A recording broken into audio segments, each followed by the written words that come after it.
Sahim d'Aflamet Gimal Amoudbed, bonjour à vous tous. Aujourd'hui, nous avons un petit aperçu de la façon dont on peut transmettre la Touma et surtout le volume qui peut transmettre la Touma. On va tout de suite expliquer en introduction. Alors, on apprend de la Torah que un aliment qui fait moins que Kabetza, la valeur d'un œuf environ entre 60 et 100 grammes, ça dépend d'après qui, eh bien ne peut pas, s'il est tamé, ne peut pas rendre tamé autre chose. Alors on a déjà appris qu'un aliment peut rendre tamé un liquide. S'il est Av, Atoma, il rendra tamé Rishon. S'il est Rishon, il rendra tamé Sheni. S'il est Sheni, il pourra entamer la Trouma. Et s'il est Shlishi, il pourra entamer les Kadashim. Donc on a, normalement, en tout cas, il faut qu'il y ait un minimum, que l'aliment tamé, il ait un minimum de volume d'un betsa pour pouvoir entamer autre chose. Maintenant, l'aliment, ou le liquide qui reçoit la touma, est-ce que lui, il doit avoir un certain volume ou pas? Ou même 1 gramme peut recevoir la touma. Marloked, Rashi, Rabenutam. Rashi dit oui, Rabenutam dit non, il faut qu'il ait aussi un volume de betsa. Nous, on va étudier Agmara d'après Rashi, comme d'habitude. Donc, on va dire, pour rendre tamé, il faut qu'un betsa. Pour devenir tamé, même moins. Et il y a l'intermédiaire. C'est pour être Mekabel Touma, il faut être mouillé. Il faut avoir été mouillé. Alors, quelle quantité? Ça, on verra plus loin dans la Gemara. Les rattachés. On peut commencer à la deuxième ligne. Yativ Ravacha bar Ravavia, Kamé de Rafrizda. Donc Ravacha, le fils de Ravavia, était devant Rafrizda, le maître. Rafrizda était le maître. Yativ, quand on dit s'est installé, ça veut dire il s'est concentré. Yativ, Ve'amar, Mishmed Rabbi Yochanan. Il a dit au nom de Rabbi Yochanan, Anavim Shelit Meu. Maintenant, on a des raisins qui sont devenus tmei. Disons qu'il y a Tamémet, quelqu'un qui était dans la maison du mort, donc il est à Batouma, il a touché les raisins sont Rishon Atouma. Ils peuvent rendre Sheni, bien entendu. Dorchan, Pachot Mekabetza. Donc s'il veut les presser pour en faire du jus de raisin et puis du vin, il faut qu'il se débrouille, qu'il y ait moins que Kabetza. Donc chaque fois une petite quantité, parce que si c'est plus que Kabetza, son vin va être tamé. Veyenan, Kasher Linsachim. Et leur vin est même bon pour verser sur le misbéach, à tel point. Il est caché. Et il ne devient pas tamé. Ça, c'est déjà difficile à comprendre. Alma, pourquoi c'est difficile à comprendre? Parce que le raisin est Rishon, eh bien, ce qui est à l'intérieur, ça fait partie du raisin. Donc il est aussi tamé. Avant que tu le presses. Alma, Kassavar, Mashkin, Mifkat, Kidé. Donc on est obligé de dire qu'il pense que le jus qui est à l'intérieur du raisin, en fait, il n'est pas partie intégrante du raisin, mais c'est comme s'il était dans un ustensile. Mifkat, Kidé, c'est-à-dire qu'il est déposé à l'intérieur. On n'a rien gagné ici. Parce que, d'accord, alors il est dans l'ustensile. L'ustensile est Rishon, lui il sera Sheni. Il y a plusieurs réponses. Une réponse, c'est que, pour l'instant, il ne s'appelle pas du mashkin, c'est pas une boisson. Tant que tu l'as pas pressé, ce n'est pas une boisson. Deuxième réponse, d'après Rachid, très simple, c'est que chaque raisin ne fait pas un kazaït. Jamais. Donc ce qui est à l'intérieur, eh bien, il peut recevoir la tomate. Le raisin peut recevoir la tomate même s'il ne fait pas un kazaït, mais il ne peut pas donner la tomate, puisque ça, tout le monde est d'accord qu'on ne peut pas transmettre la tomate tant qu'on n'a pas un kazaït. Donc il n'y a plus de problème. Là où il y aura un problème, c'est quand tu vas presser. Parce que là, la pulpe, qui est tmer, va toucher le liquide. Et le liquide, il sera du vrai liquide, donc ça s'appellera déjà mashké. Et là, c'est sûr qu'il va devenir tamé. Pardon. Alors on a tout résolu ici, puisqu'il y a moins de kabetza. Nemat kamitame. Quand est-ce qu'il devient tamé? Le jus de raisin. Les chisachit où? Une fois qu'on a pressé. Pour les deux raisons qu'on a dit. D'abord parce que c'était pas du jus de raisin, une autre raison, parce que eh bien, le raisin ne faisait pas un kazaït. Les chisachit léou, les shiuré. Une fois qu'il va presser, il n'y aura plus de chiou. Pourquoi il n'y aura plus de chiou? Parce qu'il y aura le jus et il y aura la pulpe. Mais il n'y a même pas kazaït. Donc il n'y a pas de problème. Yari kabetsanami. Pardon, qu'est-ce que je dis kazaït? Kabetsa. Yari kabetsanami. Alors, la grande dame a dit, mais alors, pourquoi il faut qu'il y ait moins que kabetsa? Même si je mets kabetsa entier. Eh bien, lorsque je vais commencer à presser, il y a du jus qui va commencer à couler, déjà il n'y aura plus kabetsa. Alors comment quelque chose qui est moins que kabetsa peut rendre tamé quelque chose qui est moins, ça ne me dérange pas, mais celui qui est moins que kabetsa, il puisse rendre tamé. Donc dès qu'il y a une goutte qui est sortie, il n'y a plus kabetsa. Datnan, parce qu'il y a une Mishnah qui nous a dit, tamémet chez Sachat Zetim, Vanavim. Un homme qui était tamémet, donc il est avatouma, il a pressé des olives et des raisins. Kabetsa, mais chouvenet, le volume d'un œuf pile. Exact. Théorim, eh bien ils sont théorim. Comme on vient de dire, ils sont théorim. Pourquoi? Parce qu'il n'y aura plus kabetsa. Alors pourquoi est-ce que ici on nous dit qu'il faut moins que kabetsa? Réponse, Atam Diyavat. Là-bas c'est Bediyavat, c'est déjà fait. Il a fait. Donc on lui dit, bon, ton vin est caché. Et tort. Mais ici, dans notre cas, nous, il vient nous demander, alors on lui dit, attention, fais moins. Parce que si tu fais un kazaït, on a peur de quelque chose d'autre. Encore excusez-moi, de peur qu'il fasse plus que kabetsa. Si on lui dit, tu sais, tu peux faire kabetsa, il risque de se tromper, faire un tout petit peu plus. C'est très difficile de vérifier combien kabetsa exactement. C'est un volume, c'est même pas un poids.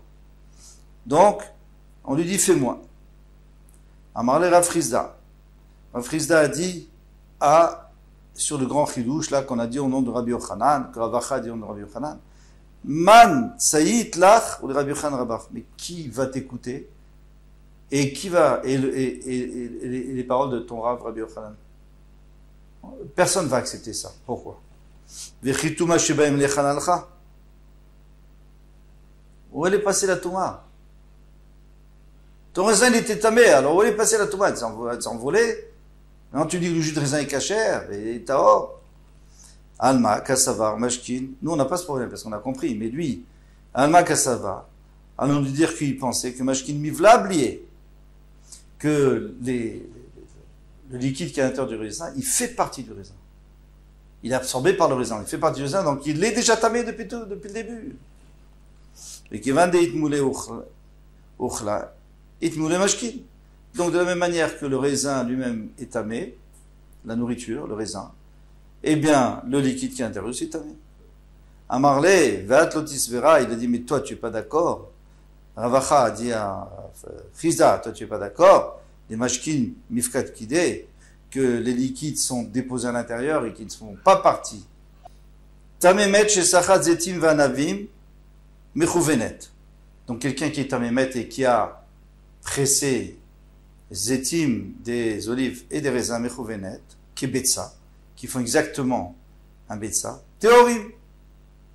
Ils sont théorim. Tu vois, on a vu ça. Si tu me dis que le liquide est déposé à l'intérieur et il n'est pas partie intégrante du raisin, c'est pour ça qu'elles sont théorim, mais là, Yamrad Biva oublié. Mais si tu dis qu'ils sont absorbés à Maïtorim, pourquoi ils sont théorim? Donc c'est une grande couchia contre Rav Frisda.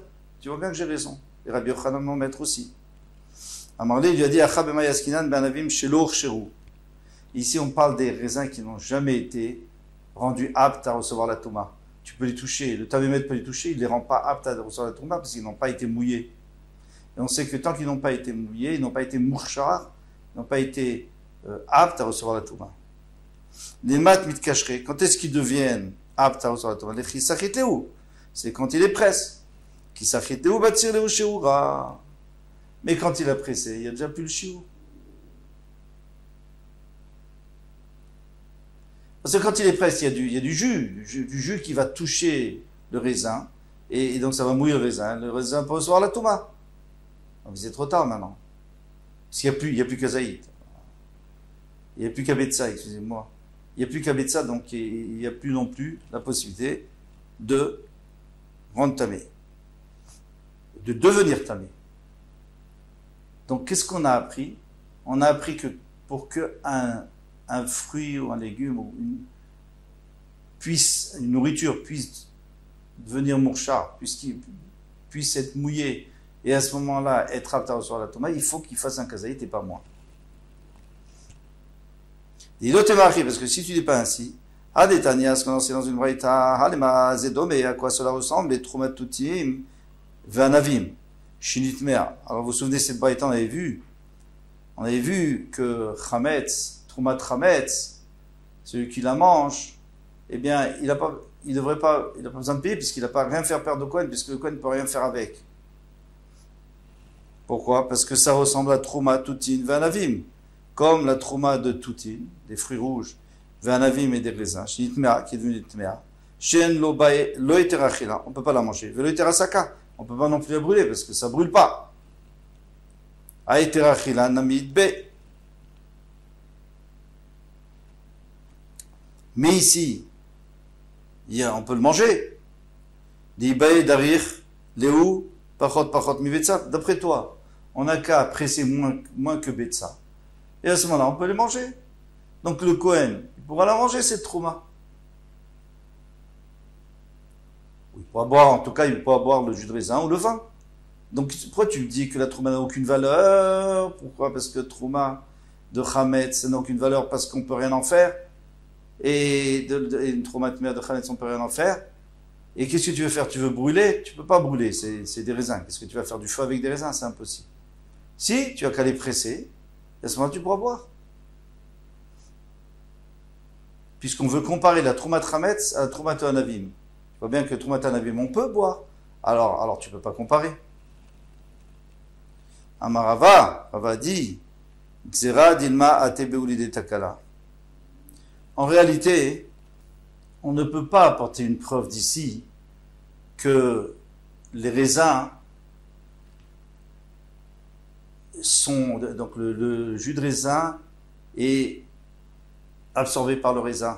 Toi, tu voudrais apporter une preuve contre nous, contre Rabbi Yochanan et moi. Tu ne peux pas apporter cette preuve. Bien que dans cette Mishnah, on a l'impression qu'on ne peut rien faire de raisins qui sont tmeim, on ne peut pas les presser. Mais vous savez pourquoi en vérité, on peut les presser. Comme moi je dis, comme nous disons, on peut les presser et moins qu'un kazaït, moins que kabetza. Maintenant, pourquoi est-ce qu'on a dit ici qu'on peut rien faire? C'est parce que le khatefila, on ne veut pas que tu le fasses. Parce que si tu gardes la trouma, bien tu risques de la manger.